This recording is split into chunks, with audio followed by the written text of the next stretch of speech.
नमस्कार दोस्तों, study with introvert में आपका स्वागत है। मैं इंट्रोवर्ट आज एक नए टॉपिक के साथ आपके सामने उपस्थित हुआ हूँ। टॉपिक ऐसा है जो सभी एग्ज़ाम्स में पूछा जाता है, ज़्यादातर एग्ज़ाम्स में इसके क्वेश्चंस मिलते हैं। तो वीडियो को हमारे साथ अंत तक देखें और अगर वीडियो अच्छा लगे तो वीडियो को लाइक करें, चैनल को सब्सक्राइब करें और अपने दोस्तों के साथ शेयर करें। कृपया सपोर्ट करें हमें, ठीक है। अब वीडियो टॉपिक का नाम है पीरियोडिक क्लासिफिकेशन ऑफ एलिमेंट्स, ठीक है। आवर्ती जो आवर्ती सारणी है उसके बारे में हम आज बात करेंगे। इसमें है न्यूलैंड्स लॉ ऑफ ऑक्टेव्स, यानी जिसे अष्टक लॉ बोलते हैं, और Dobereiner's law of triads, Mendeleev's periodic table, Moseley's modern periodic table और पीरियोडिक प्रॉपर्टीज़ ऑफ एलिमेंट्स, ठीक है। तो इसमें हम सारे टॉपिक्स अच्छे से कवर करेंगे और जो भी प्रीवियस ईयर एग्जाम्स में जितने भी क्वेश्चंस पूछे गए हैं, जिस टाइप के क्वेश्चंस पूछे जाते हैं, उससे हम आपको रूबरू कराएंगे। और हमारे साथ जो है, जो भविष्य में एग्ज़ाम्स के लिए, आरआरबी एग्ज़ाम्स के लिए जो पूछे जाएंगे, ऐसे क्वेश्चंस हम आपके लिए लेकर आए हैं। तो वीडियो को हमारे साथ देखें और अंत तक बने रहें, ठीक है।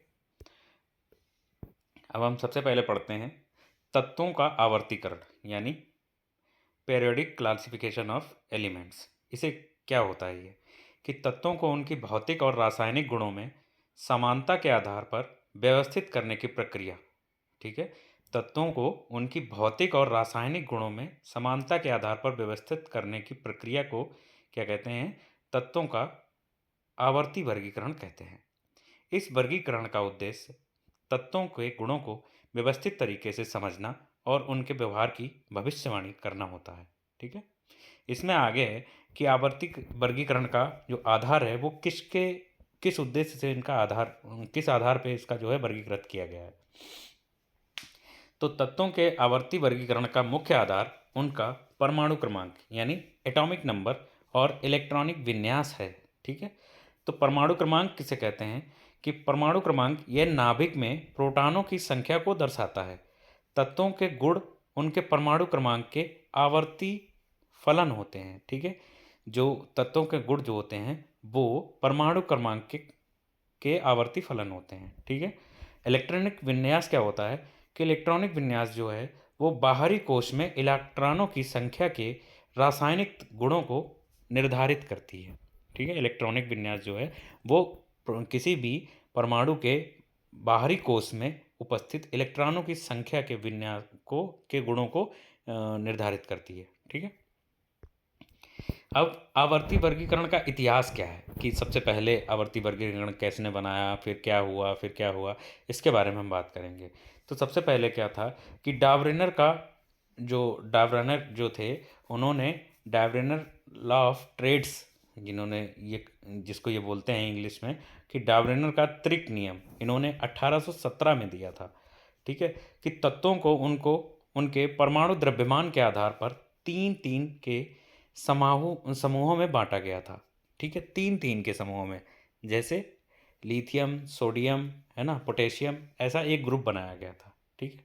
और ट्रेड्स के हल्के और भारी तत्वों के परमाणु का द्रव्यमान, औसत द्रव्यमान जो होता है हल्के और भारी तत्वों के परमाणु द्रव्यमान का औसत मध्य तत्व के परमाणु द्रव्यमान के करीब होता था। क्या होता था कि इन्होंने तीन जो है वो परमाणु लिए, ठीक है। एक तीनों के परमाणु द्रव्यमान के आधार पर इनको बनाया।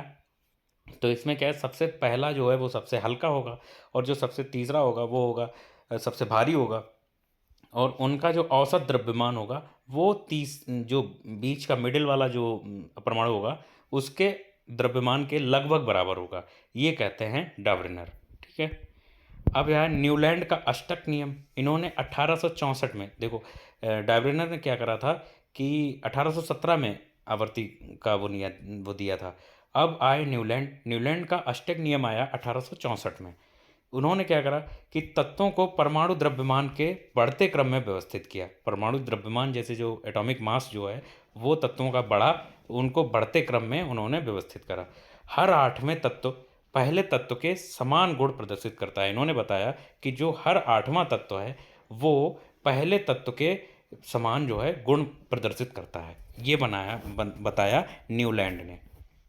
ठीक है, अब क्या करा, मेंडलीव आए। तो मेंडलीव ने 1869 में तत्वों को उनके परमाणु द्रव्यमान और गुणों की समानता के आधार पर व्यवस्थित किया। मेंडलीव ने क्या किया कि तत्वों को परमाणु द्रव्यमान और उनके गुणों की समानता के आधार पर व्यवस्थित किया। ठीक है, उन्होंने भविष्य में खोजे जाने वाले तत्वों के लिए खाली स्थान छोड़ दिया, कि ऐसा भी उन्होंने देखा कि आगे ऐसे तत्व मतलब खोजे जाएंगे, उनको लिए उन्होंने खाली स्थान छोड़ दिया था। ये मेंडलीव ने क्या कब किया था, ये किया था 1869 में, 1869 में। ठीक है, फिर उसके बाद आए मोजले। मोजले की जो है आधुनिक यानी मॉडर्न पीरियोडिक टेबल है। उन्होंने क्या किया कि मॉडर्न पीरियोडिक टेबल की स्थापना करी। स्थापना में उन्होंने की है 1913 में। ठीक है, मोजले ने क्या किया, मोजले ने तत्वों को उनके परमाणु क्रमांक के आधार पर व्यवस्थित किया। परमाणु क्रमांक के आधार पर, एटॉमिक नंबर के आधार पर व्यवस्थित किया। अभी तक क्या था कि सब एटॉमिक नंबर के एटॉमिक मास के पीछे पड़े थे, इन्होंने एटॉमिक नंबर के आधार पर व्यवस्थित किया। यह एक जो है आधुनिक आवर्त सारणी का आधार बना। मोजले की जो पीरियोडिक टेबल थी, ये आधुनिक आवर्त सारणी का आधार बन गया। ठीक है, अब आधुनिक आवर्त सारणी में होता क्या है कि उसमें क्या है कि आधुनिक आवर्त सारणी तत्वों को उनके परमाणु क्रमांक और इलेक्ट्रॉनिक विन्यास के आधार पर व्यवस्थित करती है। ये क्या करती है कि तत्वों को उनके परमाणु क्रमांक और उनके आधुनिक जो इलेक्ट्रॉनिक विन्यास होता है उसके आधार पर व्यवस्थित करती है। ठीक है, अभी हम सारे जितने भी हमने वैज्ञानिक बताए उनके बारे में अलग से पढ़ेंगे। ठीक है, अलग से उन्होंने क्या क्या दिया, उसके क्या महत्व हैं, उनकी क्या विशेषताएं हैं, सबके बारे में समझेंगे। और इससे हमें जो है पीरियोडिक टेबल के बारे में बहुत सी जानकारी अच्छे ढंग से समझ में आ जाएगी। और अगर आपको पीरियोडिक टेबल के बारे में पूरा पढ़ना है, तो मतलब शॉर्ट्स में पढ़ना है, तो हमने एक शॉर्ट्स बनाए हुए हैं, वो शॉर्ट्स जाके आप देख सकते हैं। ठीक है, जो पीरियोडिक टेबल, पीरियोडिक एलिमेंट के बारे में, पीरियोडिक टेबल याद कैसे करें, उसके बारे में हमने शॉर्ट ट्रिक्स बनाई हैं। ठीक है, तो आधुनिक आवर्त सारणी की जो संरचना है वो बनती है पीरियड्स और समूह में। तो पीरियड्स में क्या होता है कि 7 पैरेलल लाइंस हैं। ठीक है, प्रत्येक आवर्त में तत्वों की संख्या उनकी बाहरी कोश में उपस्थित इलेक्ट्रॉनों की संख्या के आधार पर होती है। ठीक है, जो भी तत्व हैं सभी जो पीरियड्स में, वो है क्या है, किसके आधार पे है, इलेक्ट्रॉनों की बाह्य कोश में जितने उपस्थित इलेक्ट्रॉन हैं उनकी संख्या के आधार पर है। ठीक है, और समूह बनाए गए हैं। तो इन्होंने समूह कितने बनाए हैं, 18 समूह बनाए हैं, और उन्हें एस, पी, डी और एफ ब्लॉकों में विभाजित किया गया है। ठीक है, 4 ब्लॉक होते हैं, एस, पी, डी और एफ। ये इलेक्ट्रॉनिक विन्यास जब हम करते हैं उनमें काम आते हैं। ठीक है, अब आवर्ती गुण के बारे में समझते हैं। मॉडर्न पीरियोडिक टेबल ने जो बनाया था उसमें आवर्ती गुण भी आया। तो आवर्ती गुण क्या होता है, तत्वों में परमाणु क्रमांक के अनुसार कुछ गुण आवर्ती रूप से दोहराते हैं, जैसे परमाणु क्रमांक, परमाणु आकार, आयनिक एनर्जी और विद्युत ऋणात्मकता और धात्विक और अधात्विक गुण। ठीक है, अब तत्वों के आवर्ती वर्गीकरण का महत्व क्यों हुआ, क्यों जो मतलब तत्वों का आवर्ती वर्गीकरण किया गया, इसका महत्व क्या है। इसका महत्व है कि नंबर 1, गुणों की भविष्यवाणी, कि वर्गीकरण से तत्वों के गुण और उनका व्यवहार आसानी से समझा जा सकता है। नंबर 2, नई खोजों का स्थान, कि यह नए खोजे गए तत्वों को व्यवस्थित करने के लिए उपयुक्त उपयुक्त स्थान प्रदान करता है। ठीक है, क्या करता है कि जब नए तत्व खोजे जाते हैं उनके गुण के आधार पर इनको जो उनका जो स्थान होगा वो आवर्ती सारणी में व्यवस्थित कर दिया जाता है, मतलब सटीक ढंग से उनका अध्ययन कर सकते हैं। रासायनिक अध्ययन, यह रासायनिक अभिक्रियाओं और यौगिकों के निर्माण को समझने में सहायक है। ठीक है, समानताओं की पहचान, समान गुण वाले तत्वों को समूह में रखा गया है जिससे उनका अध्ययन आसान हो जाता है। ठीक है, अब न्यूलैंड का अष्टक नियम समझते हैं। अभी हमने जो वैज्ञानिक जो बताए थे कि न्यूलैंड ने 1864 में जो खोज करी थी, सबसे पहले आई थी कि 1817 में जो उन्होंने मतलब क्या करा था, आवर्ती सारणी का उपयोग में लाए थे जो एटॉमिक मास के ऊपर था। ठीक है। एटॉमिक मास का न्यूलैंड ने भी एटॉमिक मास के ऊपर दिया है, लेकिन हम इसको समझते हैं। ठीक है, न्यूलैंड का अष्टक नियम तो 1864 में जॉन न्यूलैंड द्वारा प्रस्तुत किया गया था।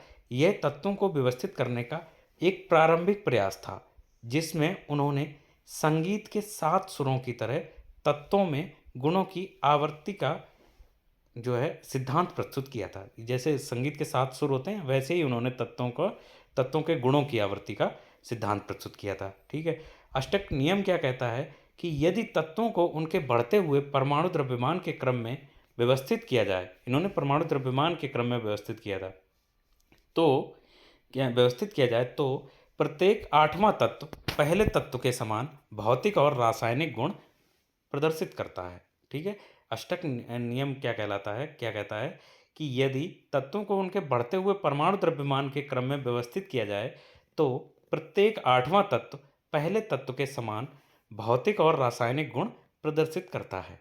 ठीक है, अब नियम का आधार क्या था? न्यूलैंड का जो नियम था उसका आधार क्या था? न्यूलैंड ने परमाणु द्रव्यमान के अनुसार तत्वों को व्यवस्थित किया। उन्होंने पाया कि हर 8वां तत्व पहले तत्व के गुणों से मेल खाता है। जैसे संगीत में 7 सुरों के बाद 8वां सुर पहले सुर की पुनरावृत्ति करता है। ठीक है, कि संगीत में जैसे होता है कि 7 सुर के बाद जो 8वां सुर आता है वो पहले सुर ही दोबारा आ जाता है। ठीक है, ऐसा उन्होंने बताया था न्यूलैंड ने। ठीक है, अब क्या है, न्यूलैंड के अष्टक गुण के जो उदाहरण दिए थे, उन्होंने उदाहरण दिया कि जैसे एटॉमिक मास जैसे बढ़ रहा है, कि तत्वों की पंक्ति रखी उन्होंने 1 2 3 4 5 6 7 8 एटॉमिक नंबर और एटॉमिक मास के हिसाब से। तो उन्होंने क्या करा कि lithium, beryllium, boron, carbon, nitrogen, oxygen, fluorine और सोडियम। ठीक है, अब क्या करा कि जैसे ही 8वां तत्व आया तो उसमें सोडियम रिपीट हो गया। ठीक है, फिर मैग्नीशियम, एल्युमिनियम, सिलिकॉन, फास्फोरस और सल्फर और क्लोरीन और पोटेशियम। तो ऐसे क्या है कि लिथियम की जो प्रॉपर्टी है, गुण है, वो सोडियम के गुण के समान है, बेरिलियम की मैग्नीशियम के समान है, बोरान की एल्युमिनियम के समान है और कार्बन की सिलिकॉन के समान है और नाइट्रोजन की फास्फोरस के समान, ऑक्सीजन की सल्फर के समान और फ्लोरीन की क्लोरीन के समान, फिर सोडियम की आ गई पोटेशियम के समान। तो ऐसे ही मतलब उन्होंने क्या करा था, एक आवर्त सारणी जैसे बनाई थी, व्यवस्थित करा था उनको तत्वों को। ठीक है, अब न्यूलैंड के अष्टक नियम की जो सीमाएं थी वो क्या था? सीमाएं मतलब वहाँ पे एक सीमित कहाँ पर रह गया, तो सीमित था कि यह केवल 56 तत्वों पर लागू हुआ, 56 तत्व पर, कि न्यूलैंड का नियम केवल 56 ज्ञात तत्वों पर लागू था। इसके बाद के तत्व इस नियम का पालन नहीं करते हैं। और भारी तत्वों पर असफल, भारी तत्व जैसे ट्रांजिशन मेटल्स इस नियम का पालन नहीं करते हैं। यहाँ पे ये न्यूलैंड जो है वो फेल हो गए। अवयवों की स्थिति, न्यूलैंड ने कभी कभी 2 तत्वों को एक ही स्थान पर रखा, जैसे कोबाल्ट और निकेल को फ्लोरीन, क्लोरीन आदि के स्थान के साथ रखा। ठीक है, इन्होंने क्या करा कि जो कभी कभी 2 तत्वों को एक ही स्थान पर रख दिया और नए तत्वों की खोज के लिए असमर्थ थी। ये पीरियोडिक टेबल जो उन्होंने बनाई थी न्यूलैंड का अष्टक नियम के अनुसार, वो जो है नए तत्वों की खोज के लिए असमर्थ थी। जब अधिक तत्व खोजे गए तो उनका स्थान निर्धारित करना इस नियम के अनुसार असंभव था। ठीक है, अब न्यूलैंड के नियम का महत्व क्या था कि यह पहला प्रयास था जिसने तत्वों को व्यवस्थित करने में यानी पीरियोडिक नेचर का सिद्धांत लागू किया था। न्यूलैंड का जो प्रयास था वो पहला प्रयास था। ठीक है, इसने मेंडलीव और अन्य वैज्ञानिकों को प्रेरित किया कि तत्वों के गुणों में नियमितता पाई जाती है। ठीक है, आधुनिक आवर्त सारणी के विकास में यह एक महत्वपूर्ण कदम था। न्यूलैंड का अष्टक नियम वैज्ञानिक दृष्टि से पूरी तरह से सफल नहीं था, लेकिन यह तत्वों के गुणों की आवर्त प्रकृति को समझने का एक महत्वपूर्ण प्रारंभिक प्रयास था। ठीक है, अब क्या है, इसके बाद आए सबसे पहले थे डावरेनर। ठीक है, तो डावरेनर के बाद में आए थे जो न्यूलैंड थे। तो डावरेनर ने क्या करा था, सबसे पहले 1817 में ये जर्मन वैज्ञानिक थे जोहान वॉल्फगैंग डार्बनर डाबरेनर, ठीक है, द्वारा प्रस्तुत यह नियम तत्वों को व्यवस्थित करने का एक प्रारंभिक प्रयास था, जिसमें उन्होंने कुछ तत्वों के समूहों के बीच गुणों में समानता को पहचाना था, सबसे पहले डार्विनर ने। और डार्विनर ने एक फिर नियम दिया, कौन सा? ट्रेड्स, लॉ ऑफ ट्रेड्स दिया, यानी त्रिक नियम जिसको कहते हैं, कि कुछ तत्वों को उनके गुणों और परमाणु द्रव्यमान के आधार पर 3-3 के समूहों में व्यवस्थित किया जा सकता है। इन तत्वों को ट्रेड्स कहा जाता है। किसी ट्रेड्स के हल्के और भारी तत्वों के परमाणु द्रव्यमान का औसत मध्य तत्व के परमाणु द्रव्यमान के बराबर होता है। ठीक है, ये ट्रेड्स, इनका डार्विनर का ट्रेड्स सिद्धांत है। तो इसमें है जैसे ऑप्शन एग्जाम्पल के लिए कि लिथियम, सोडियम और पोटेशियम।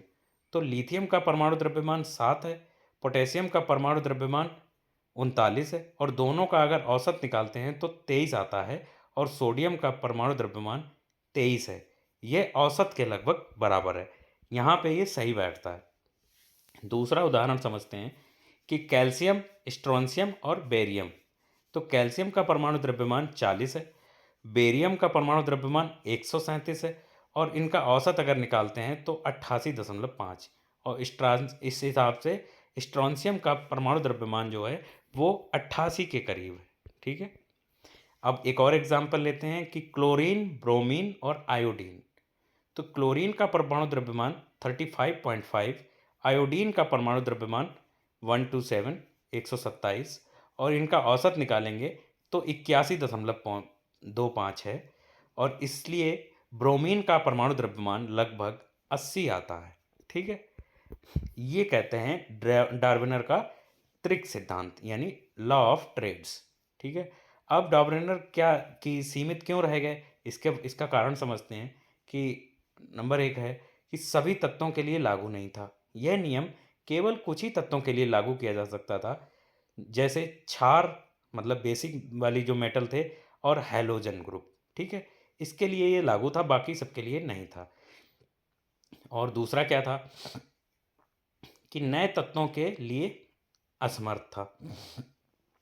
जैसे जैसे जैसे जैसे नए तत्वों खोजे गए, उनके लिए ट्रेड्स का नियम पालन करना संभव नहीं था।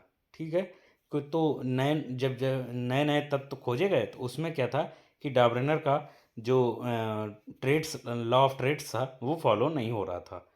नंबर 3 कि परमाणु द्रव्यमान का सटीक औसत। तो कई मामलों में औसत परमाणु द्रव्यमान और मध्य तत्व का द्रव्यमान पूरी तरह मेल नहीं खाता था। इस वजह से जो है ये सीमित रह गए, यहाँ पे ये फेल हो गए। अब क्या डार्विनर नियम का महत्व भी था ना, कि इन्होंने खोज करी, वो उसका महत्व क्या था?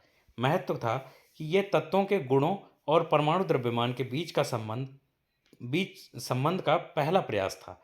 इन्होंने क्या करा था, गुणों और परमाणु द्रव्यमान के बीच का जो संबंध था, उनके बीच में जो संबंध था, उसका लिए ये प्रयास इन्होंने किया था। ये सबसे पहले इन्होंने ही प्रयास किया था। ठीक है, नंबर 2, इसने वैज्ञानिकों को तत्वों को व्यवस्थित करने के लिए प्रेरित किया है, मोटिवेट हो गए इसे देख के। पर जो और वैज्ञानिक थे, उन्होंने सोचा ऐसा भी हो सकता है, तब हम इसमें जो है उन्होंने और खोज हुई। नंबर 3, मेंडलीव की जो आवर्त सारणी थी और आधुनिक आवर्त सारणी के विकास की नींव जो है वो इनकी वजह से ही संभव हो पाया।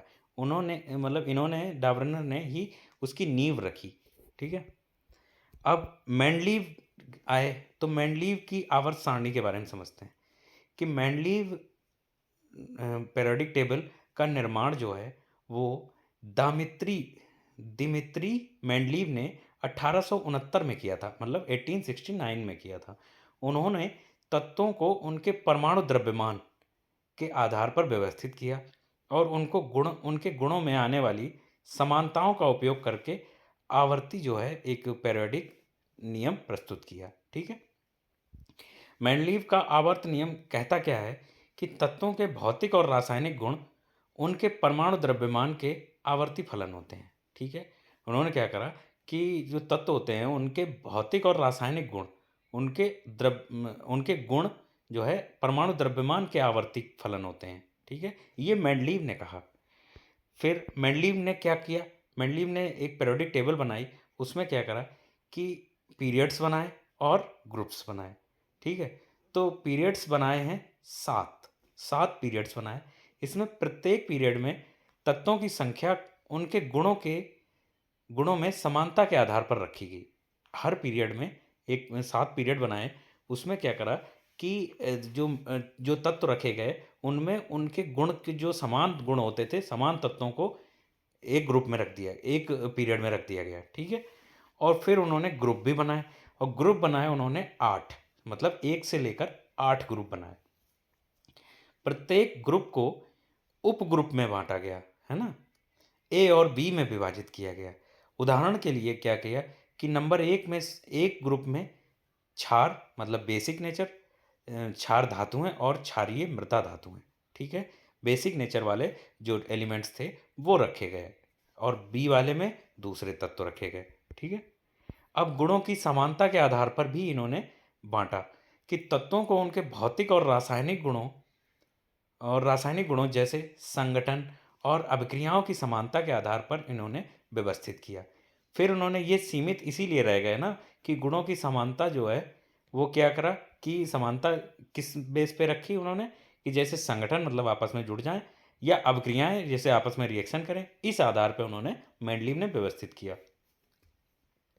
फिर इन्होंने क्या करा कि खाली स्थान छोड़े। मेंडलीव ने उन तत्वों के लिए खाली स्थान छोड़ दिया जो उस समय तक खोजे नहीं गए थे। उन्होंने इनके गुणों की भविष्यवाणी भी की थी। जो खाली स्थान छोड़ा उनके गुणों की भविष्यवाणी की थी, लेकिन उस समय ये तत्व नहीं खोजे गए थे। उदाहरण एग्जाम्पल उसके लिए था कि एल्यूमिनियम के नीचे उन्होंने एको एल्यूमिनियम एको एल्यूमिनियम नाम की जगह छोड़ दी थी, जिसे बाद में गैलियम, और सिलिकॉन के नीचे एको सिलिकॉन, जिसे बाद में जर्मेनियम के नाम से रखा गया है। जर्मेनियम नाम के तत्वों के नाम से हम जानते हैं, ठीक है। कौन से? गैलियम और जर्मेनियम, ये बाद में खोजे गए, जबकि मेंडली पीरियोडिक टेबल में ये उपस्थित नहीं है, ठीक है। अब इनका तीसरा क्या था कि हाइड्रोजन का अनूठा स्थान। हाइड्रोजन, इन्होंने मेंडलीव ने क्या करा था कि हाइड्रोजन को किसी विशेष समूह में स्थायी रूप से नहीं रखा गया, क्योंकि ये क्षार धातुओं और हैलोजन दोनों के साथ समानता रखता है। ये क्या करता है कि बेसिक मेटल्स जो होते हैं और हैलोजन ग्रुप दोनों के साथ ये समान समान मतलब गुणधर्म इसके होते हैं हाइड्रोजन के, ठीक है। और नंबर 4 कि आवर्त गुणों की पहचान, कि तत्वों के गुण पेरियोडिक रूप में पाए जाते हैं जो सारणी के संरचना में परिलक्षित होते हैं, ठीक है। तो मेंडलीव ने क्या करा कि तत्वों के गुण आवर्ती पाए गए जो सारणी संरचना में परिलक्षित होते हैं, ठीक है। अब इसमें ये जो है सीमित सीमित रहे क्यों थे? सबसे पहले क्या था कि हाइड्रोजन की स्थिति अस्पष्ट थी। इन्होंने हाइड्रोजन को जो है स्थिति नहीं सटीक रूप से स्थित नहीं कर पाए, व्यवस्थित नहीं कर पाए थे, ठीक है। हाइड्रोजन को किसी एक समूह में स्थायी रूप से रखना संभव नहीं था उस समय, ठीक है। नंबर 2, आइसोटोप की समस्या। आइसोटोप क्या होते हैं कि जिनका परमाणु द्रव्यमान अलग अलग होता है लेकिन परमाणु नंबर सेम होता है, उनके लिए इन्होंने स्थान निर्धारित नहीं कर पाया था, ठीक है। अब क्या उल्टी व्यवस्था करी थी इन्होंने कि जैसे कुछ तत्वों जैसे टेलुरियम और आयोडीन को उनके परमाणु द्रव्यमान के क्रम के बजाय उनके गुणों के आधार पर व्यवस्थित कर दिया था इन्होंने, ठीक है। मेंडलीव ने क्या करा था कि टेलुरियम और आयोडीन को परमाणु द्रव्यमान के बजाय उनके गुणों के आधार पर व्यवस्थित कर दिया था।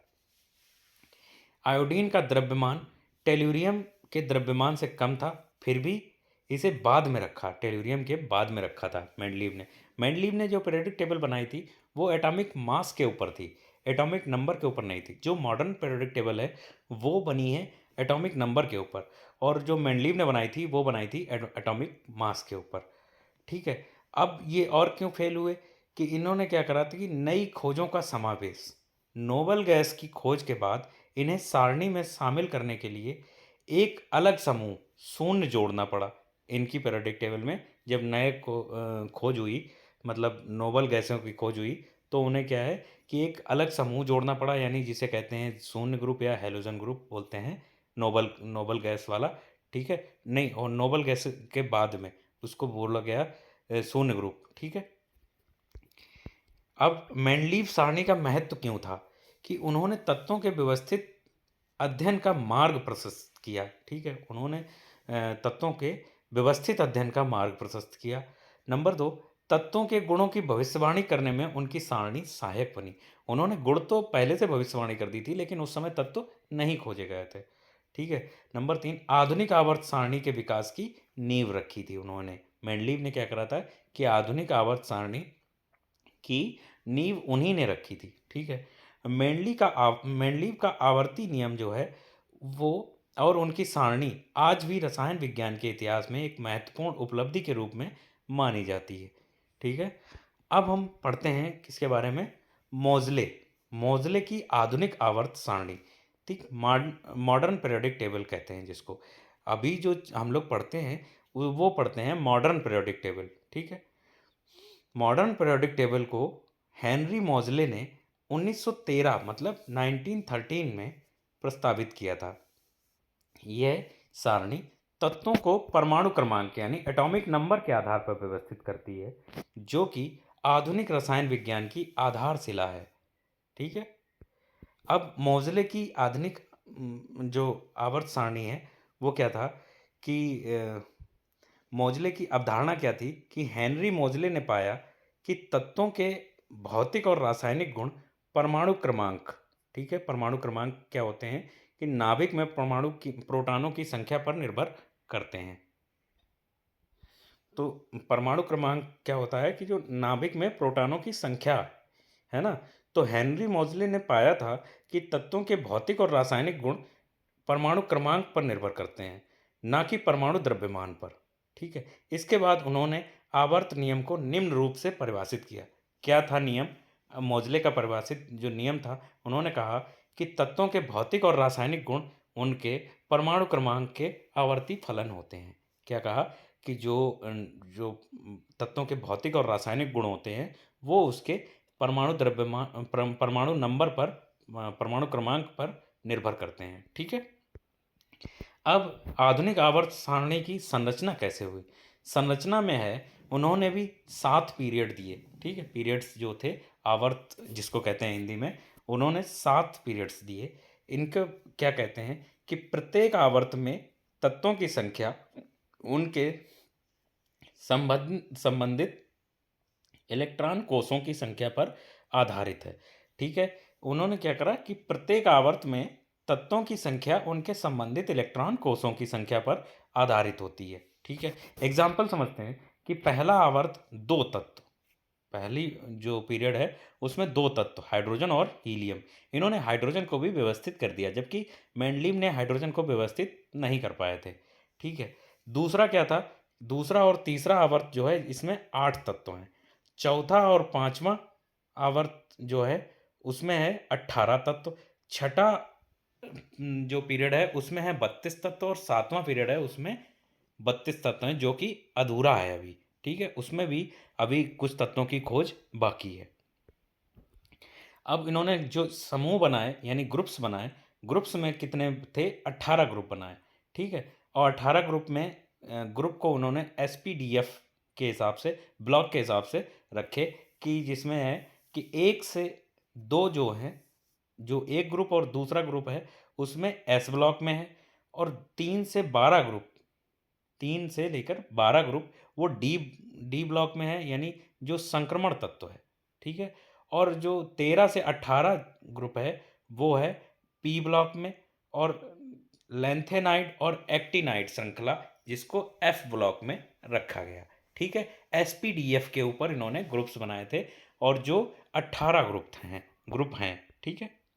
अब क्या है, इनको जो विशेषताएं हैं वो क्या विशेषताएं हैं कि परमाणु क्रमांक के आधार पर इनकी विशेषताएं हैं कि तत्वों को परमाणु क्रमांक के बढ़ते क्रम में व्यवस्थित किया इन्होंने, जिससे उनकी भौतिक और रासायनिक गुणों का सही सही निर्धारण किया गया।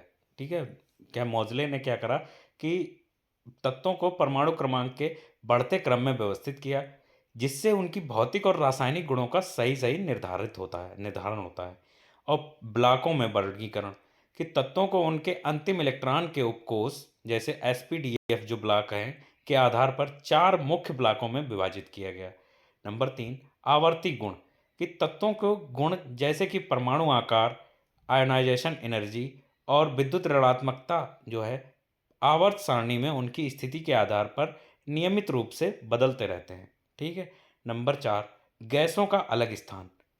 तो इन्होंने निष्क्रिय गैसें जैसे ग्रुप 18 जो है को सारणी के अंत में रखा गया क्योंकि वे रासायनिक रूप से निष्क्रिय होती हैं। ठीक है। इन्होंने एक निष्क्रिय गैसों का एक अलग ग्रुप बना दिया जो ग्रुप 18 है, उसको उसमें रखा गया क्योंकि वे रासायनिक रूप से निष्क्रिय गैसें हैं। ठीक है। अब आधुनिक आवर्त सारणी के हमें लाभ समझते हैं। लाभ क्या, फायदे क्या हैं कि नंबर 1 कि ये मेंडलीव की सारणी की खामियों को दूर करती है। जो भी मेंडलीव की सारणी थी, पीरियोडिक टेबल मेंडलीव की, उनमें जो खामियां रह गई थी उसको ये दूर कर देती है। नंबर 2, नई खोजे गए तत्वों जैसे कि ट्रांस यूरानिक तत्व, ठीक है, जैसे ट्रांस यूरानिक तत्व जो नए खोज हुई है उनके लिए उपयुक्त स्थान प्रदान करती है। नंबर 3, यह तत्वों के गुणों की भविष्यवाणी करने में उपयोगी है। नंबर 4, सभी तत्वों को उनके इलेक्ट्रॉनिक विन्यास के आधार पर व्यवस्थित किया गया है। ये इसके लाभ हैं। ठीक है। मॉजले की जो मॉडर्न पीरियोडिक टेबल है उसके लाभ हैं ये। ठीक है। अब क्या है, आधुनिक आवर्त सारणी का महत्व क्या है कि मॉजले की आवर्त सारणी ने तत्वों के व्यवस्थित अध्ययन को वैज्ञानिक आधार दिया और रासायनिक विज्ञान में क्रांतिकारी परिवर्तन लाया। यह न केवल ज्ञात तत्वों की प्रकृति समझने में सहायक है बल्कि नए तत्वों की खोज और उनके गुणों की भविष्यवाणी के लिए भी उपयोगी है। ठीक है। अब हम पढ़ते हैं कि पेरियोडिक प्रॉपर्टीज ऑफ एलिमेंट्स। ठीक है। तत्वों के आवर्ती गुण। अभी तक तो हमने सारे जो वैज्ञानिक थे उन्होंने कौन कौन सी खोज करी और कौन कौन सी पेरियोडिक टेबल्स के बारे में हमने समझा। अब हम समझते हैं कि प्रॉपर्टी ऑफ एलिमेंट। उम्मीद करते हैं आपको वीडियो अच्छा लग रहा होगा। वीडियो अगर अच्छा लग रहा हो तो वीडियो को लाइक करें, चैनल को सब्सक्राइब करें और अपने दोस्तों के साथ शेयर करें और वीडियो को अंत तक देखें। अभी बहुत से क्वेश्चंस ऐसे आएंगे जो इससे रिलेटेड जितने भी क्वेश्चंस एग्जाम में आए हैं और आने वाले एग्जाम्स के लिए बहुत ही महत्वपूर्ण है वो क्वेश्चन अभी बाकी हैं, तो वीडियो में अंत तक देखें। ठीक है। कि तत्वों के आवर्ती गुण उन गुणों को कहते हैं जो आवर्त सारणी यानी पीरियोडिक टेबल में तत्वों की स्थिति के साथ नियमित अंतराल पर दोहराते हैं। ये गुण जो हैं वो तत्वों के गुण जो होते हैं वो नियमित अंतराल पर दोहराते जाते हैं, मतलब दोबारा रिपीट हो जाते हैं। ये गुण मुख्यतः तत्वों की परमाणु संरचना, इलेक्ट्रॉनों की संख्या और उनके इलेक्ट्रॉनिक विन्यास पर जो है आधारित होते हैं। ठीक है। ये प्रॉपर्टी है, प्रॉपर्टी ऑफ एलिमेंट। अब कौन से गुण होते हैं, जैसे नंबर 1 परमाणु आकार। ठीक है। तो यह एक परमाणु केंद्र के से सबसे बाहरी इलेक्ट्रॉन की दूरी है। ठीक है। परमाणु आकार क्या होता है कि एक परमाणु केंद्र से सबसे बाहरी इलेक्ट्रॉन तक की दूरी को परमाणु आकार कहते हैं। पीरियड्स में क्या होता है कि बाएं से दाएं जाने पर परमाणु आकार घटता है क्योंकि इलेक्ट्रॉनों और प्रोटॉनों की संख्या बढ़ने से नाभिक का आकर्षण बढ़ जाता है। अब जैसे पीरियोडिक टेबल में लेफ्ट टू राइट जाएंगे तो क्या होगा कि उसका साइज होगा तत्वों का वो घट जाता है। और क्यों घट जाता है? क्योंकि इसमें इलेक्ट्रॉन और प्रोटॉनों की संख्या बढ़ जाती है और उससे नाभिक के बीच में जो इलेक्ट्रॉन और प्रोटॉन के बीच में जो अट्रैक्शन फोर्स लगता है वो भी बढ़ जाता है। ठीक है। और समूह में क्या होता है, ग्रुप्स में परमाणु आकार जो है वो ऊपर से नीचे जाने पर परमाणु आकार बढ़ता है क्योंकि इसमें इलेक्ट्रॉन कोषों की संख्या बढ़ जाती है। ठीक है। जो इलेक्ट्रॉनिक विन्यास होता है वो ऊपर से नीचे आते हैं तो उसकी संख्या बढ़ जाती है। ठीक है। तो उसकी संख्या बढ़ जाती है, इससे क्या हो कि परमाणु आकार बढ़ जाता है। आयोनाइजेशन एनर्जी का क्या है कि ये वह ऊर्जा है जो परमाणु से एक इलेक्ट्रॉन हटाने के लिए आवश्यक होती है। जब एक इलेक्ट्रॉन हटता है तो तत्व जो है आयोनाइज हो जाता है। ऐसी ऊर्जा को हम कहते हैं आयोनाइजेशन एनर्जी। ये भी क्या होती है, पीरियड्स में बाएं से जब दाएं जाते हैं, लेफ्ट टू राइट जाते हैं, तो ये आयोनाइजेशन एनर्जी बढ़ती है क्योंकि नाभिक का आकर्षण बढ़ता है। ठीक है। फोर्स ऑफ अट्रैक्शन जो होता है वो बढ़ जाता है। और समूह में ऊपर से नीचे जब आते हैं तो ये घट जाती है, आयोनाइजेशन एनर्जी समूह में घट जाती है। ठीक है। क्योंकि बाहरी इलेक्ट्रॉन नाभिक से दूर हो जाता है। ठीक है, क्यों साइज बढ़ता है तो बाहरी इलेक्ट्रॉन नाभिक से उतना ही दूर हो जाएगा। ठीक, अब क्या है विद्युत ऋणात्मकता यानी इलेक्ट्रोनिगेटिविटी। इलेक्ट्रोनिगेटिविटी क्या होती है कि यह किसी परमाणु द्वारा एक रासायनिक बंध, मतलब जो रासायनिक बॉन्ड बंध बनाते हैं, जो बॉन्ड बनाते हैं, उसके बीच में, उस बंध में इलेक्ट्रॉनों को अपनी ओर खींचने की क्षमता को कहते हैं क्या, इलेक्ट्रोनिगेटिविटी। और ये जो इलेक्ट्रोनिगेटिविटी होती है वो पीरियड्स में बाएं से दाएं जाने पर बढ़ती है। ठीक है, और समूह में यानी ग्रुप्स में ऊपर से नीचे आने पर ये घट जाती है। ठीक है, साइज, जैसे परमाणु आकार हमने पढ़ा, परमाणु आकार अगर लेफ्ट से राइट जाएंगे, पीरियोडिक टेबल में लेफ्ट से राइट जाएंगे तो क्या होगा, परमाणु आकार घट जाएगा, और ग्रुप्स में जाएंगे तो ग्रुप्स में वो बढ़ जाता है। ठीक है, हमने आयोनाइजेशन एनर्जी पढ़ी। आयोनाइजेशन क्या है कि एनर्जी वो लेफ्ट टू राइट जाएंगे तो वो बढ़ेगी, और साइज जो है वो आयोनाइजेशन एनर्जी जो है वो क्या नाम, ग्रुप्स में अगर हम ऊपर से नीचे की ओर जाएंगे तो वो घट जाएगी। ऐसे ही इलेक्ट्रोनिगेटिविटी, इलेक्ट्रोनिगेटिविटी अगर हम लेफ़्ट टू राइट जाएंगे तो वो बढ़ेगी, और ऊपर से जब नीचे की ओर आएंगे तो घट जाएगी। ठीक है, अब धात्विक गुण यानी मेटालिक कैरेक्टर जो होता है वो धातु बनने की प्रवृत्ति को प्रदर्शित करता है। ठीक है, जो पीरियड्स में लेफ़्ट टू राइट जाएंगे तो वो घटेगा, और ग्रुप्स में ऊपर से नीचे की ओर आएंगे तो ये बढ़ेगा। ठीक है, अब अधात्विक गुण, नॉन मेटालिक कैरेक्टर, कि अधातु बनने की प्रवृत्ति को ये प्रदर्शित करता है, और पीरियड्स में लेफ्ट टू राइट जाएंगे तो ये बढ़ेगा, और समूह में ऊपर से नीचे की ओर आएंगे तो ये घटेगा। नॉन मेटालिक गुण जो होता है वो समूह में ऊपर से नीचे की ओर आते हैं तो घटता है, और पीरियड्स में लेफ्ट टू राइट जाते हैं तो ये बढ़ता है। ठीक है, अब इलेक्ट्रॉन अभिग्रहण एंथैल्पी यानी इलेक्ट्रॉन गेन एंथैल्पी। ठीक है, ये वह ऊर्जा होती है, ऊर्जा परिवर्तन है जो एक परमाणु द्वारा एक इलेक्ट्रॉन प्राप्त करने पर होता है। जब एक परमाणु एक इलेक्ट्रॉन ग्रहण करता है तो उसमें इलेक्ट्रॉन गेन एंथैल्पी जो होती है वो एनर्जी होती है। ठीक है, अब ये एंथैल्पी जो है वो लेफ्ट टू राइट जाएंगे तो वो घटेगी।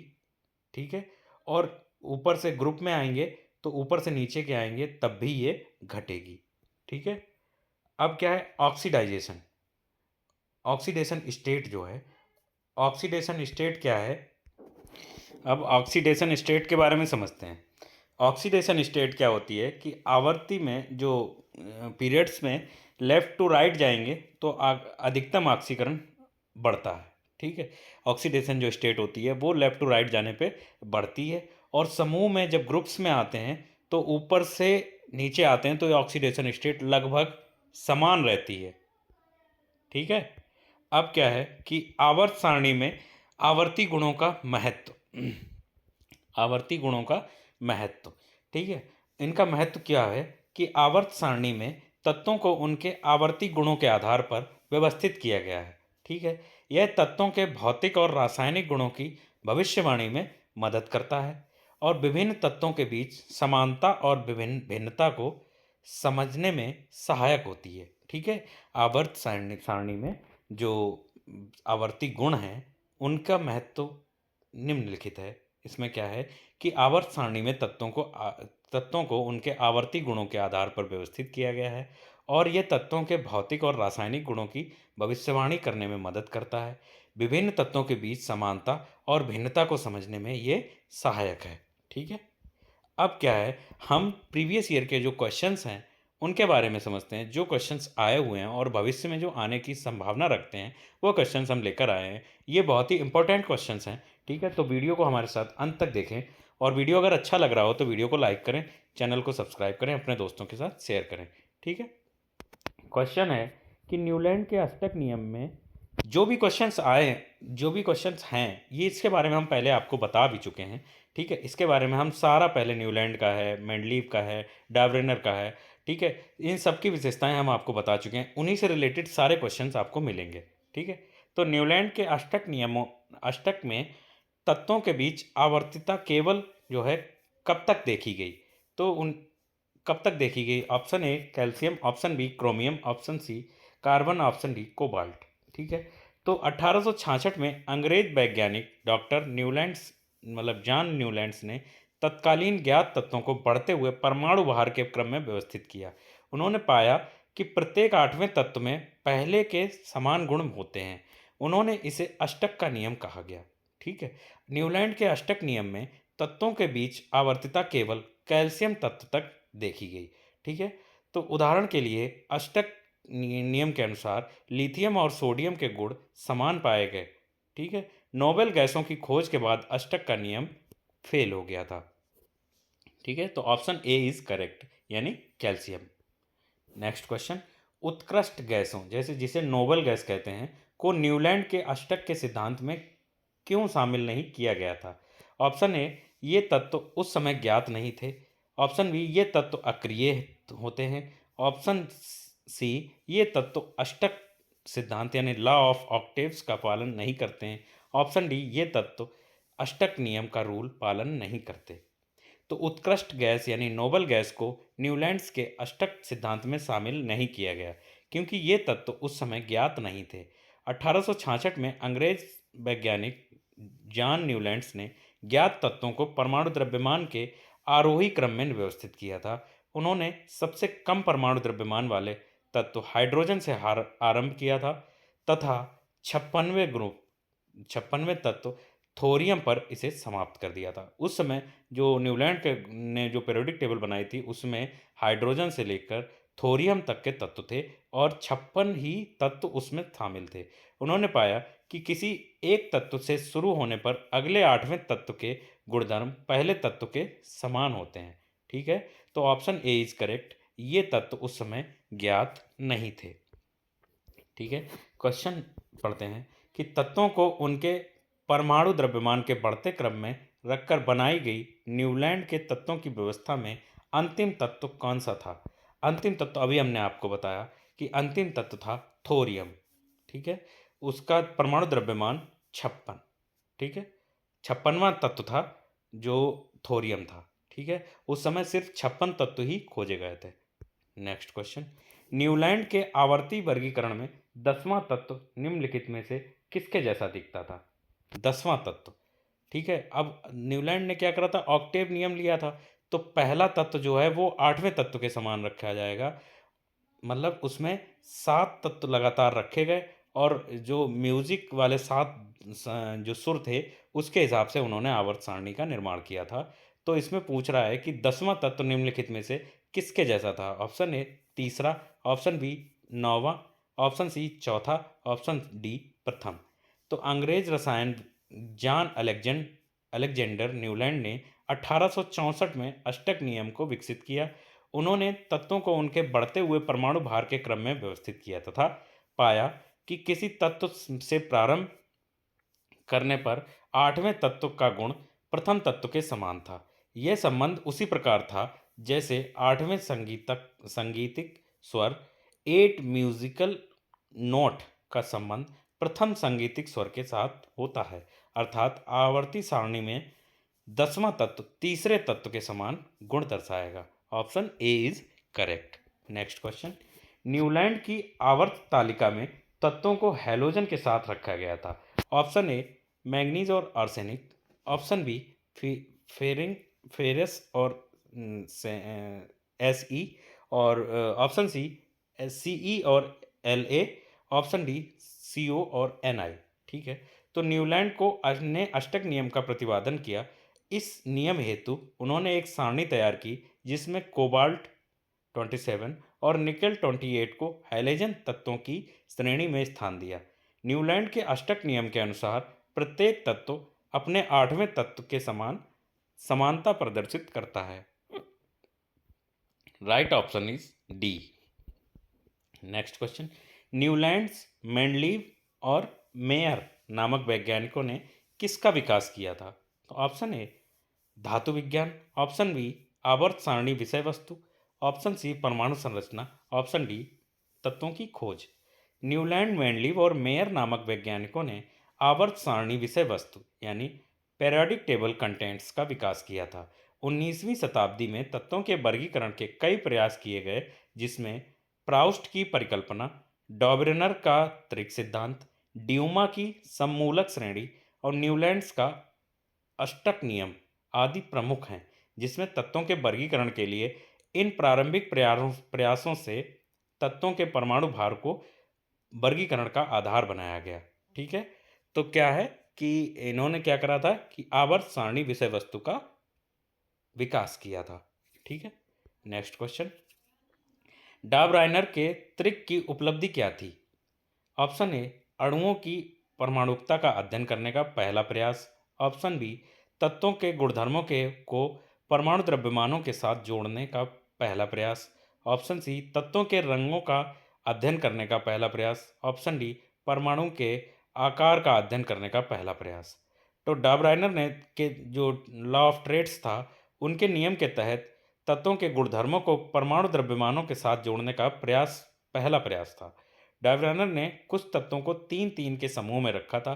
किसी भी त्रिक के तीनों तत्वों का गुण समान तत्व वाले तत्व की द्रव्यमान संख्या बाकी दोनों तत्वों के द्रव्यमान संख्या के औसत के बराबर होती थी। ठीक है, तो right option is B. Next question, निम्नलिखित ट्राइड्स में से कौन सा एक डाबराइनर ट्राइड का प्रतिनिधित्व करता है? Option A, lithium sodium potassium. Option B, lithium calcium chlorine. Option C, sodium Sr और bromine. Option D, lithium calcium और सोडियम। तो 19वीं शताब्दी के प्रारंभ में जर्मन रासायनिक जॉन डार्विनर ने तत्वों को उनके गुणों के आधार पर तीन तीन के समूह में विभाजित किया। ये समूह त्रियक या ट्रेड्स के कहलाते हैं। इनके अनुसार किसी त्रिक के तत्वों को उनके परमाणु द्रव्यमान के क्रम में रखने पर प्राप्त समूह में किनारों के तत्वों का औसत बीच के तत्व के परमाणु द्रव्यमान के बराबर होता था। इसका उदाहरण है लिथियम, सोडियम और पोटेशियम। ठीक है, तो right option is a. Next question, उस जर्मन रसायनज्ञ का नाम बताइए जिसने 1817 में तत्वों को ट्रेड्स में समूहबद्ध किया था। तो ट्रेड्स में समूहबद्ध किया था किसने?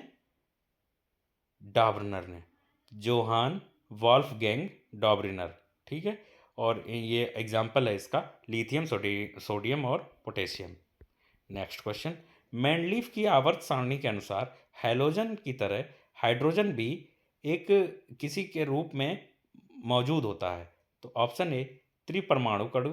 ऑप्शन बी, एक परमाणु अणु। ऑप्शन बी सी, परमाणु अणु। ऑप्शन डी, द्विपरमाणु अणु। तो मैंडलीफ की आवर्त सारणी के अनुसार हैलोजन की तरह हाइड्रोजन भी एक द्विपरमाणु अणु है। एक द्विपरमाणु अणु एक विभिन्न रासायनिक तत्वों में केवल दो परमाणुओं के साथ बना होता है। यानी उदाहरण क्या है कि H2 और O2। हाइड्रोजन जो है हमेशा H2 के रूप में पाई जाती है और ऑक्सीजन भी O2 के रूप में पाई जाती है। यह एक द्विपरमाणु अणु है। ठीक है, नेक्स्ट क्वेश्चन, मेंडलीव का आवर्तीय नियम किस पर आधारित है?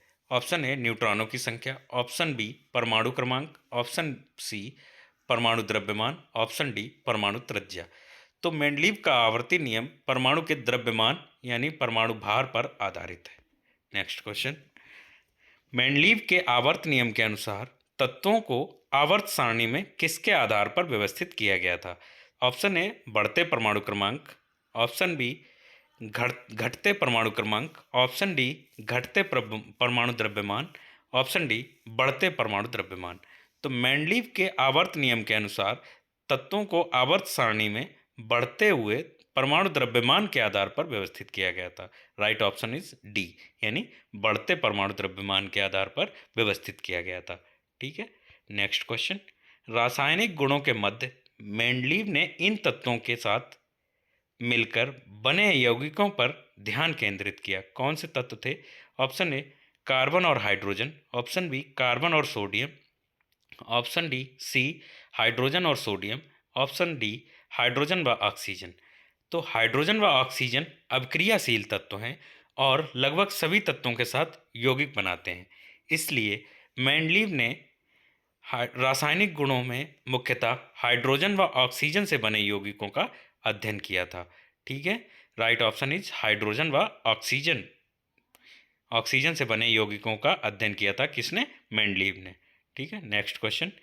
मेंडलीव की आवर्त सारणी में तत्वों के गुणों को उनके किसके आधार पर आवधिक स्वभाव माना जाता है? ऑप्शन ए परमाणु संख्या, ऑप्शन बी परमाणु द्रव्यमान, ऑप्शन सी परमाणु के आकार, ऑप्शन डी आयनीकरण एंथैल्पी। देखिए, आरआरबी एएलपी का क्वेश्चन है, ये बार बार पूछे जाते हैं, ये रिपीट हुए हैं। ठीक है, और रिपीट यही क्वेश्चन है जो बार बार पूछे जाएंगे। आवर्ती सारणी से रिलेटेड बहुत से क्वेश्चन जो हैं वो लगातार किसी भी एग्जाम्स में ये आते ही आते हैं। ठीक है, तो मेंडलीव की आवर्ती सारणी में तत्वों को गुणों को उनको परमाणु द्रव्यमान का आवधिक स्वभाव माना जाता है। मेंडलीव के अनुसार तत्वों के भौतिक एवं रासायनिक गुण उनके परमाणु द्रव्यमानों के आवर्ती फलन होते हैं। ठीक है, मेंडलीव एक रूसी वैज्ञानिक थे जिन्होंने द्रव के केशिकत्व और स्पेक्ट्रोस्कोप की कार्य पद्धति पर भी कार्य किया है। ठीक है, मेंडलीव ने रसायन सिद्धांत के नाम से एक किताब भी लिखी है मेंडलीव ने। ठीक है, तो मेंडलीव का क्या है कि उन्होंने परमाणु द्रव्यमान के ऊपर आवर्ती सारणी बनाई थी। Next question. तत्वों के उनके गुण परमाणु द्रव्यमान के आवधिक प्रकार्य हैं, ये किसका कथन है? ठीक है, तत्वों के गुण उनके परमाणु द्रव्यमान के आवधिक प्रकार्य हैं। तो ऑप्शन ए डॉबरिनर का ट्रायड नियम, ऑप्शन बी न्यूलैंड का ऑक्टेव नियम, ऑप्शन सी मेंडलीव का आवर्त नियम, ऑप्शन डी आधुनिक आवर्त नियम। तो तत्वों के गुण उनके परमाणु द्रव्यमान के आवधिक फलन है, यह मेंडलीव के आवर्त नियम का कथन है। सबसे पहले रूसी रसायन वैज्ञानिक मेंडलीव ने आवर्त नियम प्रस्तुत किया था और तत्वों को एक सारणी के रूप में प्रस्तुत किया। इनके अनुसार तत्वों के भौतिक और रासायनिक गुण उनके परमाणु भारों के आवर्ती फलन होते हैं। ठीक है, आधुनिक आवर्त नियम क्या कहता है मेंडलीव का? वो कहता है कि आधुनिक आवर्त सारणी मोजले के नियम तत्वों के भौतिक एवं रासायनिक गुण उनके परमाणु क्रमांकों के आवर्ती फलन होते हैं। जबकि मोजले ने क्या बोला था कि जो तत्व हैं, तत्व के भौतिक एवं रासायनिक गुण उनके परमाणु क्रमांकों के आवर्ती फलन होते हैं। और मेंडलीव ने क्या कहा था? मेंडलीव ने कहा था कि तत्वों के गुण उनके परमाणु द्रव्यमान के आवधिक फलन है। ठीक है, इतना ही अंतर है।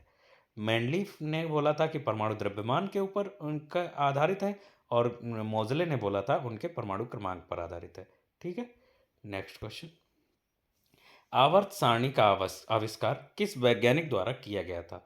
Option A Newton, option B Dmitri Mendeleev, option C Ernest Rutherford, option D Dalton. तो आवर्त सारणी का आविष्कार दमित्री मेंडलीव ने सन 1869 में किया था, 1869 में किया था। मेंडलीव के आवर्त नियम के अनुसार तत्वों के गुण उनके परमाणु भारों के आवर्ती फलन है। न्यूटन ने क्या करा था? न्यूटन ने गुरुत्वाकर्षण और गति के नियम दिए थे। डाल्टन ने क्या करा था कि परमाणु सिद्धांत दिया था। ठीक है, नेक्स्ट क्वेश्चन। निम्नलिखित में से किसने कहा कि तत्वों के गुण उनके परमाणु द्रव्यमान के आवर्ती फलन है? ये बोला था मेंडलीव ने। ठीक है, नेक्स्ट क्वेश्चन। वर्तमान में ज्ञात तत्वों की कुल संख्या कितनी है? जैसे मेंडलीव के समय या जो वर्तमान में जो पीरियोडिक टेबल हम लोग पढ़ते हैं उसमें कितने तत्व हैं, तत्वों की संख्या कितनी है? तो option A 116, option B 118, option C 117, option B 115। तो रासायनिक तत्व उनके शुद्ध पदार्थों को कहा जाता है जो एक ही तरह के परमाणुओं से बने होते हैं। वर्तमान आवर्त सारणी में 118 ज्ञात तत्व शामिल हैं। आज के समय में कितने हैं? 118। ठीक है, अब इनमें से कौन सा आधुनिक आवर्त नियम है? आधुनिक आवर्त नियम समझते हैं। ऑप्शन ए कि तत्वों के गुण उनके क्वथनांक के आवर्त फलन होते हैं। ऑप्शन बी तत्वों के गुण उनके गलनांक के आवर्त फलन होते हैं। तो ऑप्शन सी तत्वों के गुण उनके परमाणु क्रमांक के आवर्त फलन होते हैं। ऑप्शन डी तत्वों के गुण उनके परमाणु द्रव्यमान के आवर्त फलन होते हैं। तो तत्व आधुनिक आवर्त का नियम कहता है कि तत्वों के भौतिक और रासायनिक गुण उनके परमाणु क्रमांकों के आवर्त फलन होते हैं। परमाणु संख्या एक तटस्थ परमाणु में इलेक्ट्रॉनों या प्रोटॉनों की संख्या के बराबर होती है। परमाणु संख्या किसे कहते हैं? कि एक तत्व में जो होता है वो उसके इलेक्ट्रॉन या उसके प्रोटॉन की संख्या के बराबर होती है, ठीक है। और आधुनिक आवर्त नियम कहता है कि तत्वों के भौतिक और रासायनिक गुण उनके परमाणु द्रव्य क्रमांकों के आवर्त फलन होते हैं, ठीक है। नेक्स्ट क्वेश्चन, आधुनिक आवर्त सारणी में तत्वों को व्यवस्थित किया गया है, किस रूप में व्यवस्थित किया गया है? तो ऑप्शन ए परमाणु द्रव्यमान के घटते क्रम में, ऑप्शन बी परमाणु द्रव्यमान के बढ़ते क्रम में, ऑप्शन सी परमाणु क्रमांक के बढ़ते क्रम में, ऑप्शन डी परमाणु क्रमांक के घटते क्रम में। तो आधुनिक आवर्त सारणी के अनुसार किसी तत्व के भौतिक तथा रासायनिक गुण उनके परमाणु क्रमांकों के आवर्ती फलन होते हैं। इस नियम के आधार पर आवर्त सारणी में तत्वों को उनके बढ़ते परमाणु क्रमांक के आधार पर रखा गया है, जबकि मेंडलीव ने आवर्त सारणी में तत्वों को परमाणु भार के बढ़ते क्रम में रखा था। मेंडलीव ने कैसा रखा था? बढ़ते हुए परमाणु भार के माध्यम से। और मोजले ने जो मॉडर्न पीरियोडिक टेबल दी है उसको दिया है कि परमाणु क्रमांक के बढ़ते हुए परमाणु क्रमांक के आधार पर मोजले की आधुनिक आवर्त सारणी है, ठीक है। नेक्स्ट क्वेश्चन, आधुनिक आवर्त सारणी में पहला धातु तत्व क्या है? धातु तत्व, ठीक है। लिथियम आधुनिक आवर्त सारणी में प्रथम धात्विक एलिमेंट है, ठीक है, यानी मेटालिक एलिमेंट है। पहला जो धात्विक तत्व है वो है लिथियम, जबकि हाइड्रोजन जो है प्रथम अधात्विक तत्व है, यानी नॉन मेटालिक तत्व जो है वो है हाइड्रोजन और मेटालिक तत्व है वो है लिथियम, ठीक है। नेक्स्ट क्वेश्चन, आवर्त श्रेणी के समान ग्रुप समूह के संबंध तत्वों के अणु में क्या होते हैं? ऑप्शन ए समान प्रोटॉन संख्या, ऑप्शन बी समान न्यूट्रॉन संख्या, ऑप्शन सी समान इलेक्ट्रॉन संख्या, ऑप्शन डी वाह कक्षा में समान इलेक्ट्रॉन संख्या। तो आवर्त श्रेणी के समान ग्रुप समूह के संबंध में तत्वों के अणु में होता है, समूह के ऊपर पूछ रहा है ये, ठीक है। समूह में क्या होता है समान, कि एक समूह में जो गुण तत्व रखे गए हैं उसमें क्या समान होता है? उसमें होता है समान कि बाह्य कक्षा में समान इलेक्ट्रॉन संख्या जो होती है वो सेम होती है एक ग्रुप के अंदर, ठीक है। आवर्त सारणी के समान ग्रुप समूह में तत्वों के प्रत्येक तत्वों के अणु में वाहक कोष में उपस्थित इलेक्ट्रॉनों की संख्या जो होती है वो समान होती है और प्रत्येक आवर्त एक नई मुख्य क्वांटम संख्या होती है, यानी इसको डिनोट करते हैं एन से, और वाहक कोष में इलेक्ट्रॉन भरना शुरू होते हैं, ठीक है। वाहक कोष पूर्ण होने के साथ आवर्त जो है यानी पीरियड जो होता है वो समाप्त हो जाता है। किसी तत्व की आवर्त संख्या उस तत्व के वाहक कोष की मुख्य क्वांटम संख्या होती है, ठीक है। प्रत्येक आवर्त का प्रथम तत्व क्षार क्षार धातु और अंतिम तत्व उत्कृष्ट गैस होता है। एक पीरियड में बताया है कि प्रथम तत्व होगा वो क्षार मेटल होगा यानी बेसिक मेटल होगा, और लास्ट तत्व होगा वो होगा नोबल, ठीक है, उत्कृष्ट गैस होगा, ठीक है। नेक्स्ट क्वेश्चन, क्षारीय धातुओं को आधुनिक आवर्त सारणी में कौन से समूह में रखा गया है? तो ऑप्शन ए दूसरा, ऑप्शन बी 18वां, ऑप्शन सी तीसरा, ऑप्शन डी पहला समूह। तो आधुनिक दीर्घाकार आवर्त सारणी में फर्स्ट ए उप समूह हाइड्रोजन को छोड़कर, ठीक है, हाइड्रोजन जो है वो नॉन मेटल है, ठीक है। अब इसमें पूछ रहा है कि धातुओं को पूछ रहा है, तो धातुओं के लिए जैसे लिथियम, सोडियम, पोटेशियम, रुबिडियम, सेजेडियम और फ्रेंसियम को क्षारीय धातु कहते हैं, जबकि सेकंड ए मतलब उपसमूह के तत्वों को बेरिलियम, मैग्नीशियम, कैल्शियम, सेरेंडियम और बेरिनियम, रेडियम के क्षारीय मृदा धातुओं कहा जाता है, ठीक है। तो पहला समूह जो है वो क्षारीय धातुओं को आवर्त सारणी आधुनिक आवर्त सारणी में रखा गया है, पहला ग्रुप, ठीक है। नेक्स्ट क्वेश्चन, आधुनिक आवर्त तालिका में कितने समूह और कितने आवर्त हैं, ठीक है, मतलब कितने ग्रुप्स हैं और कितने पीरियड हैं। तो आधुनिक ऑप्शन ए 9 समूह 9 आवर्त, ऑप्शन बी 7 समूह 8 आवर्त, ऑप्शन सी 18 समूह और 7 आवर्त, ऑप्शन डी 8 समूह और 7 आवर्त, ठीक है। ये देखिए कितनी बार क्वेश्चन रिपीट हुआ है, ग्रुप डी में पूछा गया है 2 बार और फिर एएलपी में पूछा गया है, ठीक है। तो आधुनिक आवर्त नियम परमाणु संख्या पर आधारित है, अर्थात आधुनिक आवर्त सारणी में तत्वों को उनके परमाणु संख्या के आधार पर उनका स्थान निश्चित किया गया है। इस जो आवर्त सारणी में 18 समूह और 7 पीरियड हैं। ठीक है, नेक्स्ट क्वेश्चन, आधुनिक आवर्त सारणी में धातुओं को कहाँ रखा गया है? ऑप्शन ए ऊपरी पंक्ति, ऑप्शन बी दाईं ओर, ऑप्शन सी निचली पंक्ति, ऑप्शन डी बाईं ओर। तो आधुनिक आवर्त सारणी में धातुओं को बाईं ओर रखा गया है, जिन्हें क्रमशः क्षारीय धातु और क्षारीय मृदा धातु कहते हैं। आवर्त सारणी में बाएं से दाएं जाने पर धात्विक गुण घटता है और आधुनिक तत्व अधात्विक तत्व बढ़ता है। ठीक है, बाएं से दाएं जाने पर जो धात्विक गुण है वो घटता है और अधात्विक गुण है वो बढ़ता है। ठीक है, नेक्स्ट क्वेश्चन, निम्नलिखित में से कौन सा बाईं से दाईं ओर जाने पर परमाणु संख्या में वृद्धि के अनुसार सही जोड़ी है? Option A calcium chlorine, option E beryllium boron, option C sodium neon, option D helium और हाइड्रोजन। तो आवर्त सारणी यानी पेरियोडिक टेबल में बाएं से दाएं ओर जाने पर परमाणु क्रमांक तथा परमाणु भार दोनों बढ़ते हैं। ठीक है, बेरिलियम और बोरान एक ही आवर्त में स्थित होते हैं। इन्हें परमाणु क्रमांक क्रमशः 4 और 5 हैं। तो सही जो जोड़ा है वो कौन सा है? बेरिलियम और बोरान का। नेक्स्ट क्वेश्चन, निम्न में से कौन सा बाएं से दाईं ओर जाने पर, ये सही क्वेश्चन रिपीट हो गया है। ठीक है, नेक्स्ट क्वेश्चन, आधुनिक आवर्त सारणी में किसी समूह में नीचे की ओर जाने पर परमाणु आकार बढ़ता है, क्यों बढ़ता है? तो ऑप्शन ए कोष की संख्या बढ़ जाती है, ऑप्शन बी नाभिकीय आपके आवेश बढ़ जाता है, ऑप्शन सी संयोजकता बढ़ जाती है, ऑप्शन डी इलेक्ट्रॉनों को खाने की प्रवृत्ति घट जाती है।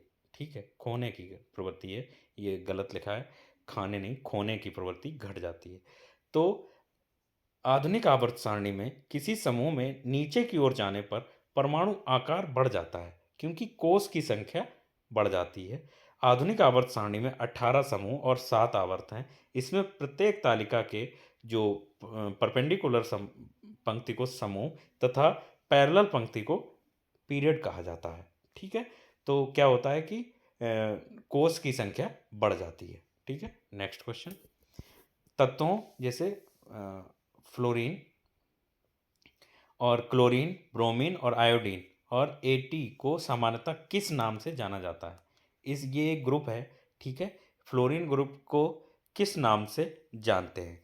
Option A halogen, option B संक्रमण तत्व, ऑप्शन सी दुर्लभ मृदा धातु, ऑप्शन डी एक्टिनाइड।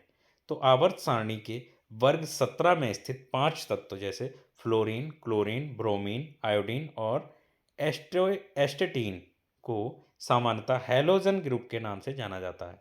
ये तत्व समुद्री जल में बहुतायत मात्रा में पाए जाते हैं। इन तत्वों में एस्टेटीन का रेडियो एक्टिव तत्व है। एस्टेटीन जो है वो एक रेडियो एक्टिव तत्व है। इन तत्वों की क्रियाशीलता जो रिएक्टिविटी होती है वो हाई होती है, इसलिए ये तत्व मुक्त अवस्था में नहीं पाए जाते हैं। ठीक है, तो ये क्या होगा, ये ग्रुप होता है वो 17वां ग्रुप है और इनको इनको कहा जाता है हैलोजन ग्रुप। ठीक है, नेक्स्ट क्वेश्चन, उस रसायन वैज्ञानिक का नाम बताइए जिसने यह सिद्ध किया कि किसी तत्व का परमाणु क्रमांक उसके परमाणु द्रव्यमान की तुलना में अधिक मौलिक गुण है, जिसके कारण मेंडलीफ की आवर्त सारणी में संशोधन किया गया था। ठीक है, किसके कौन से वैज्ञानिक के कारण किया गया था?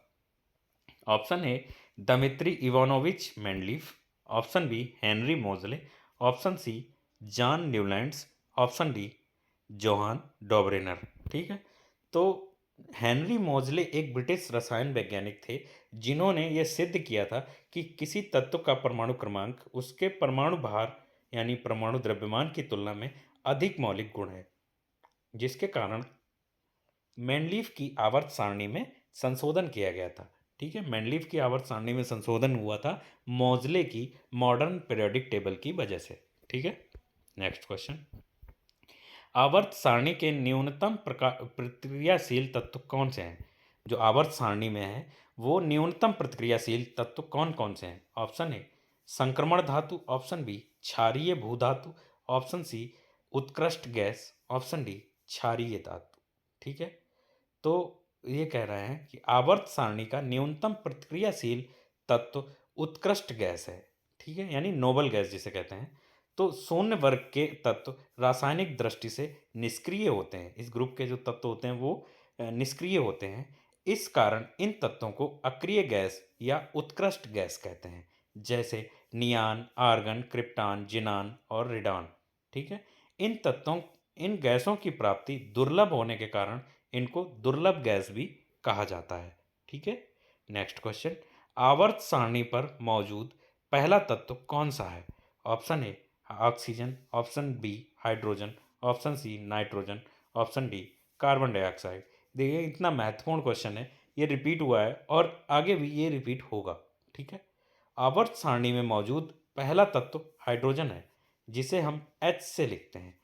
आवर्त सारणी में रासायनिक तत्वों को उनकी विशेषताओं के साथ एक व्यवस्थित क्रम में परमाणु क्रमांक बढ़ने के क्रम में रखा गया है। पहला तत्व हाइड्रोजन है, जिसका परमाणु क्रमांक 1 है। आवर्त सारणी का प्रयोग सबसे पहले मेंडलीफ ने किया था। आवर्त सारणी में आज जो है 118 ज्ञात तत्व शामिल हैं, ठीक है। और मेंडलीफ उसके समय न्यूलैंड के समय जो थे वो थे केवल 56, ठीक है। आज जो है 118 हो गए हैं, ठीक है। नेक्स्ट क्वेश्चन, संक्रमण तत्वों के लिए निम्न में से कौन सा कथन सर्वाधिक उपयुक्त है? ऑप्शन ए, इनके बाह्यतम कोषों में तीन तीन अपूर्ण होते हैं, ठीक है। बाह्यतम कोषों में से तीन अपूर्ण कोष होते हैं। इनका बाह्यतम कोष अपूर्ण होता है। ऑप्शन सी, इनके बाह्यतम कोषों में से दो अपूर्ण होते हैं। ऑप्शन डी, इनके बाह्यतम कोष में 8 इलेक्ट्रॉन होते हैं। तो संक्रमण तत्व वे तत्व कहलाते हैं जिनके दो बाह्यतम कोष अपूर्ण होते हैं तथा जिनमें तत्वों के परमाणु क्रमांक बढ़ने के साथ इलेक्ट्रॉन बाह्यतम कोष से पहले कोष डी उपकोष में क्रमशः 1 से 10 तक भरे जाते हैं, ठीक है। ये कौन से होते हैं कि इनके बाह्यतम कोषों में से दो कोष जो है वो अपूर्ण होते हैं, ठीक है, उनको कहते हैं संक्रमण तत्व। नेक्स्ट क्वेश्चन, आधुनिक आवर्त सारणी में किसी समूह में नीचे की ओर जाने पर परमाणु आकार बढ़ता है। आवर्त सारणी जो आधुनिक आवर्त सारणी है उसमें ऊपर से नीचे की ओर किसी समूह में जाएंगे तो उसका जो है समूह में जो तत्व का आकार जो होता है वो बढ़ता है। ऐसा क्यों होता है? इसमें ऑप्शन ए, कोष की संख्या बढ़ जाती है। ऑप्शन बी, नाभिकीय आवास आवेश बढ़ जाता है। ऑप्शन सी, संयोजकता बढ़ जाती है। ऑप्शन डी, इलेक्ट्रॉन को खोने की प्रवृत्ति घट जाती है। तो आधुनिक आवर्त सारणी में किसी समूह में नीचे की ओर जाने पर परमाणु आकार बढ़ता है क्योंकि कोष की संख्या बढ़ जाती है। आधुनिक आवर्त सारणी में 18 समूह और 7 आवर्त हैं। इसमें प्रत्येक तालिका के ऊर्ध्वाधर मतलब जो परपेंडिकुलर पंक्ति को समूह तथा जो पैरेलल पंक्ति होती है उसको कहते हैं आवर्त, ठीक है। विद्युत ऋणात्मकता की बात करते हैं। विद्युत ऋणात्मकता किसी परमाणु की क्या है, किसको कैसे मतलब परिभाषित करेंगे? तो ऑप्शन ए, इलेक्ट्रॉनों को प्रतिकर्षित करने को। ऑप्शन बी, प्रोटॉनों को आकर्षित करने को। ऑप्शन सी, प्रोटॉनों को प्रतिकर्षित करने को। ऑप्शन डी, इलेक्ट्रॉनों को आकर्षित करने के लिए, ठीक है। तो विद्युत ऋणात्मकता जो होती है वो किसी परमाणु की इलेक्ट्रॉनों को आकर्षित करने की क्षमता को माप को कहते हैं विद्युत ऋणात्मकता, ठीक है। ये इलेक्ट्रॉनों को आकर्षित करती है। नेक्स्ट क्वेश्चन, एक समूह के तत्व में एक समान रासायनिक गुण होते हैं, ठीक है। क्योंकि क्यों होते हैं एक समूह में एक समान रासायनिक गुण? ऑप्शन ए, वे सभी धात्विक तत्व होते हैं। ऑप्शन बी, उनके समान इलेक्ट्रॉनिक समाकृति होती है। ऑप्शन सी, समूह को नीचे की ओर ले जाने पर आणविक संख्या जो है वो बढ़ जाती है। ऑप्शन डी, इनमें से कोई नहीं। तो एक समूह के तत्व में एक समान रासायनिक गुण होते हैं क्योंकि उनकी समान इलेक्ट्रॉनिक समाकृति जो होती है वो समान होती है। किसी मौलिक गुण को आधार बनाकर की गई पदार्थों की ऐसी व्यवस्था जिसमें निश्चित अंतराल के बाद समान गुण वाले पदार्थ पुनः उपस्थित हो जाएं, इसको आवर्ती व्यवस्था कहा जाता है। तत्वों के वर्गीकरण का मध्य उद्देश्य समान गुणों वाले तत्वों को एक वर्ग में रखा गया है, ठीक है। अब क्या है, ये क्यों हुआ कि उनकी जो इलेक्ट्रॉनिक विन्यास होता है वो सेम होता है, ठीक है। नेक्स्ट क्वेश्चन, निम्न में से सबसे बड़े आकार का परमाणु कौन सा है? Option A, silicon. Option B sulphur, option C aluminium, option D phosphorus.